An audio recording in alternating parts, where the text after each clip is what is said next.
Betfred, proud sponsor of the World Snooker Championship.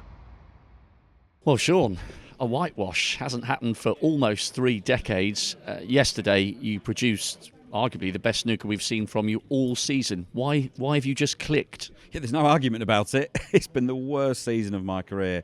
But, I haven't forgotten how to play all the way through it, and that's probably what's been the most frustrating part. But I've been working hard on my game, and I've sort of got back together with my old coach, and we've been working on some things. And, it's not easy to turn bad habits into good habits overnight. It doesn't happen overnight, but there were just signs there in that match that some green shoots were starting to come through. And listen, also you mix into the fact that he's a rookie, not been out there before. He did make a few mistakes that he perhaps didn't make in the qualifiers. Certainly, he's had a great season. A rookie player to get here is a fabulous achievement, and I think he's going to go on to bigger and better things. But yeah, I'm over the moon. And JP just sort of tapped me on the shoulder there in the studio. I was like, yeah, thanks for equaling my record. That stood for some time. But yeah, I'm over the moon.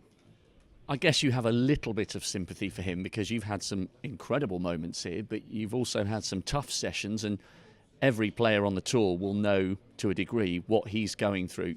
That wasn't him at his best, and he was crushed on the biggest stage of all. Yeah, it's that's as bad as it gets for a snooker player. But I have to say, this is the World Championships. Everyone comes here wanting to win the tournament, and whether you lose 10-9 on the black or 10-0 having not had a shot, it hurts the same. A loss here hurts.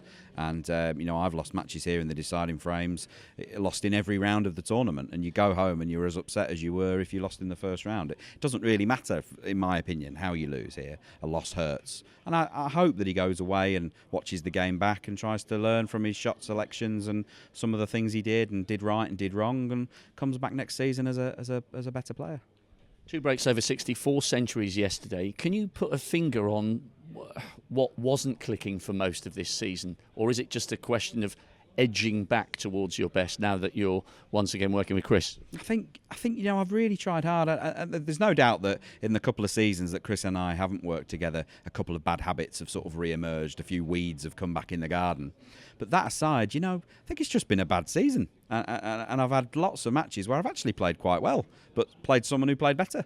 And that's snooker. Don't get me wrong, there have been some shockers in there as well. There's been some terrible performances. But, that's sport. And, we're not robots. You're human. And, how you feel and what you're thinking about on the day, and if you're feeling okay, health and all that can all have an impact. So, yeah, it's been a season to forget, but one that I'm struggling to put my finger on. That was the reason. So you've just got to push on. It's give up or push on, isn't it? And decided to push on.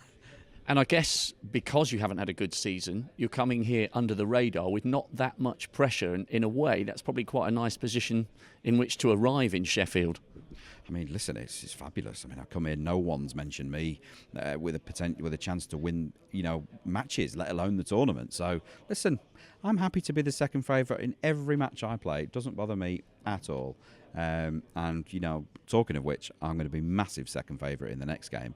Neil Robertson's having the season of his lifetime, and all being honest, I'll do well to make it to the third session. Well, that's going to be a huge match. It just underlines that there are no easy games at the Crucible. Both of you former world champions, and interestingly, if you disregard the Championship League, you haven't played each other for over 4 years, which is hard to believe for two guys who are there or thereabouts at just about every tournament. That's a long time since you've played a big match against him. Yeah, listen, it's every match against him is a great great outing, a great opportunity. But there's no doubt that it's going to be a massive, massive challenge. He is a living legend of our sport, and somebody who, you need to give your absolute best to stand any chance. So I've got my work cut out, be practice table for me for the next few days, and give it my best shot. Well, many congratulations. Just finally, a little bottle of champagne. Apparently, every winner of every match at this year's championship gets a little bottle of bubbly. So let's hope, from your point of view, that isn't the last one I'm handing you this week. Thank you very much. That's a lovely touch. Thank you. Cheers. Cheers. Well done, Sean. Thanks. Cheers. Thanks. Do we do the full Formula One? Why don't you save that for the final? Cheers. Brilliant. Thanks very much. Betfred, proud sponsor of the World Snooker Championship.